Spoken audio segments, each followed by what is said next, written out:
Hello everyone, it's Scott, and today we're going to be looking at day 2 of Outlaws of Thunder Junction's spoiler season.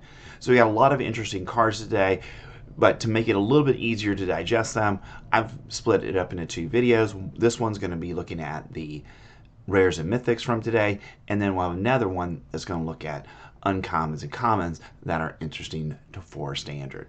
So let's dive in to Outlaws of Thunder Junction.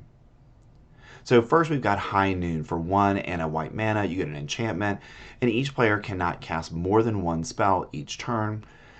Or for 4 and a red mana, you can sacrifice High Noon. It deals 5 damage to any target. So High Noon is definitely a prison card. The idea here is to prevent your opponent from playing cards, and this is a great way of slowing your opponent down because they can only play 1 card a turn. Next, we've got Aven Interrupter.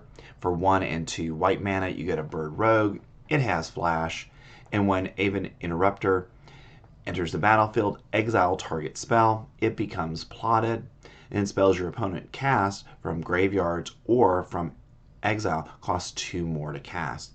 So Aven Interrupter is another card that would fit in a white control build where you can, in essence, counter a spell initially when it's on the stack with the ability of exiling a target spell when it comes into play, and it becomes plotted, and then later they'll have to pay 2 mana to cast that spell or any other spells that they have in exile. So I think this is really designed to slow down the plot mechanic. And then also we have things like cards that are on adventure, which it would help with as well. So I think this is definitely going to be a card that control decks are going to be wanting to have available. Next, we've got 3 steps ahead. For a blue mana and the plus ability, you get an instant with Spree, and you get to choose 1 or more additional cost. You can pay 1 and a blue mana to counter target spell. You can play 3 additional mana to create a token that's a copy of target artifact or creature you control, or 2 to draw 2 cards and then discard a card. So late in the game, you're probably going to be able to do all of those things. Early in the game, it maybe is a counter spell, or you use it to draw cards. But again, it's a card that I like for standard, and I think builders of decks are going to want to have this available to them if they're playing blue. Next, we've got Step Between Worlds. For 3 and 2 blue mana, you get a sorcery. Each player may shuffle their hand and graveyard into their library. Each player who does draws 7 cards. Exile Step Between Worlds, and you can plot it for 4 and 2 blue mana. So another interesting card in blue. And we've seen cards like this in the past that have seen playability. So I think in the right build, it has some standard playability. Next, we have our first reprint of the day, and that's Terror of the Peaks. For 3 and 2 red mana, you get a dragon with flying. That's a 5/4. And spells your opponent cast that target Terror of the Peaks cost an additional 3 life to cast. And whenever another creature enters the battlefield under your control, Terror of the Peaks deals damage equal to that creature's power to any target. So Terror of the Peaks didn't see a tremendous amount of standard play, but it did see play in other formats. So I think we're definitely going to see it as a card that people will consider using in standard going forward. Next, we've got Vadmir New Blood. For 1 and a black mana, you get a legendary creature that's a vampire rogue and is a 2/2. And whenever you commit a crime, put a +1/+1 counter on Vadmir New Blood. This ability triggers only once each turn.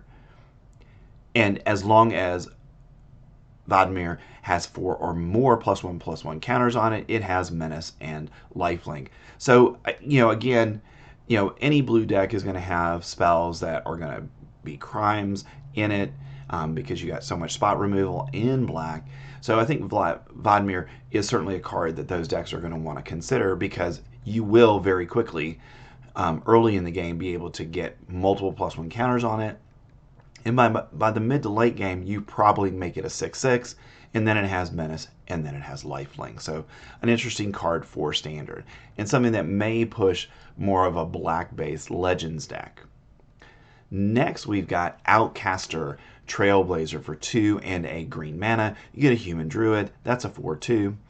And when Outcaster Trailblazer enters the battlefield, add 1 mana of any color. So now you get an extra mana when it comes into play. And whenever another creature with power 4 or greater enters the battlefield under your control, draw a card. And it can be plotted for 2 and a green mana. So again, another card where as a nice enter the battlefield ability, you get that additional mana to be able to use on that turn.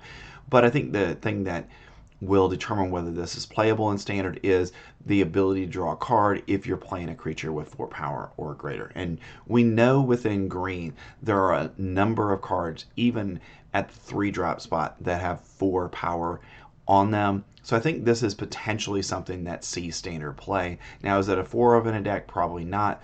The 4/2 makes it a little bit more suspect than some of the other 3-drops we have that are 4/4s. So I think it's something that deck builders are going to want to consider because green could use some card draw. Next, we have Bristly Bill Spine Sower. For 1 and a green mana, you get a legendary creature that's a plant druid and a 2/2. It has landfall, and whenever a land enters the battlefield under your control, put a +1/+1 counter on target creature.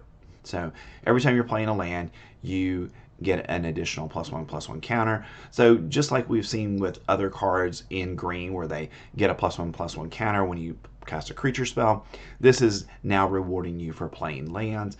And we know we have a lot of cards in green that will allow you to add additional lands to the battlefield on a single turn, whether it's Invasion of Zendikar or a card like that. So I think Bristly Bill has a place in those kinds of decks that are trying to ramp into things. And then for 5 mana, you can double the number of +1/+1 counters on each creature you control, which I think by turn 5 or 6, you probably have that mana, and you probably have +1/+1 counters on all of your creatures at that point. You can increase it every turn you want to spend that 5 mana.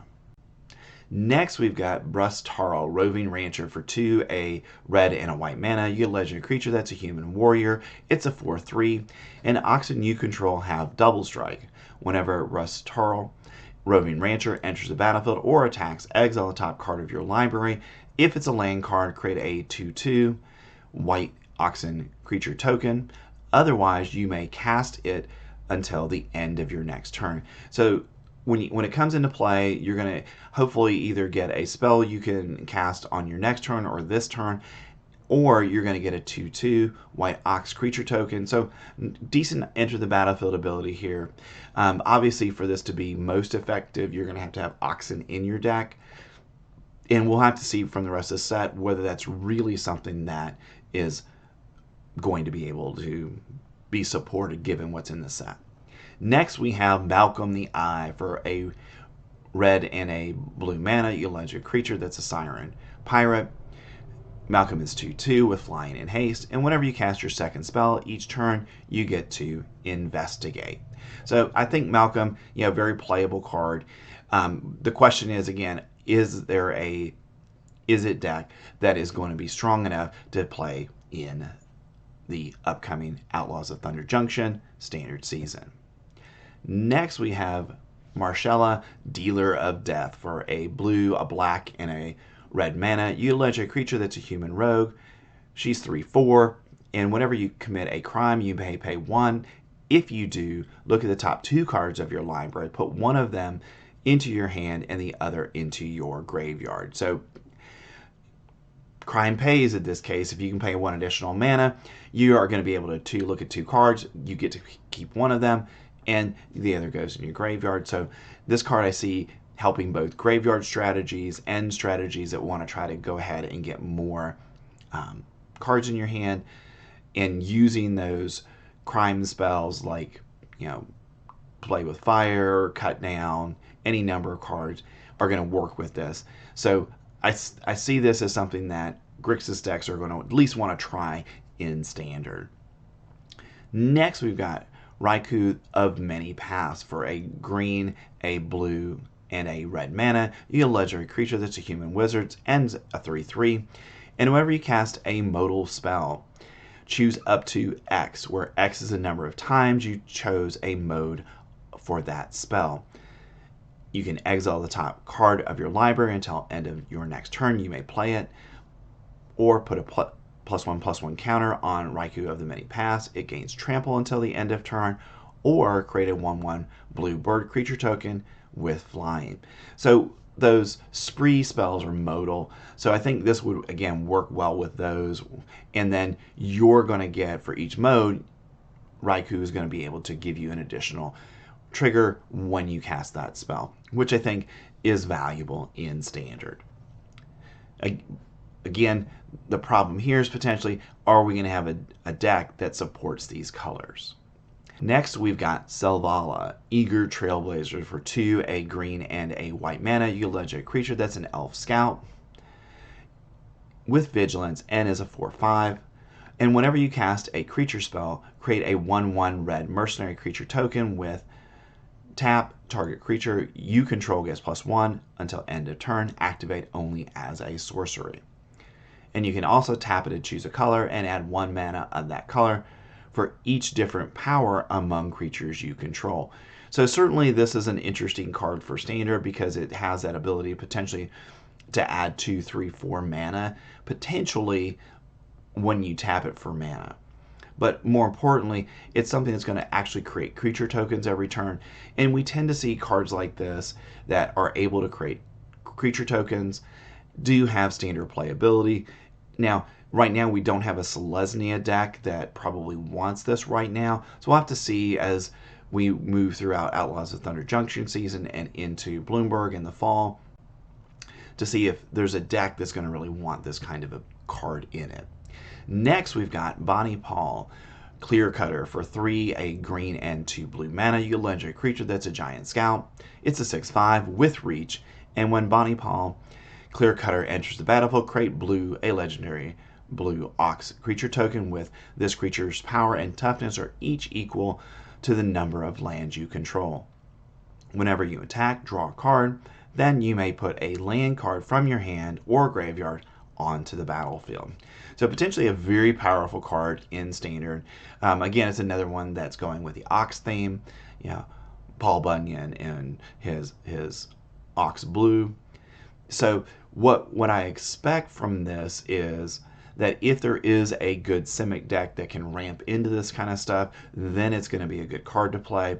Otherwise, it's going to be questionable if it has Standard playability. All right, those are the rares from Day 2 and Mythics from Day 2 of Outlaws of Thunder Junction season. You can take a look at our preview video from yesterday and also our debut video on Outlaws of Thunder Junction right here. And thanks for staying to the end of the video. Remember to like and subscribe to get further content like this throughout Outlaws of Thunder Junction season. Thanks. I'll see you next time.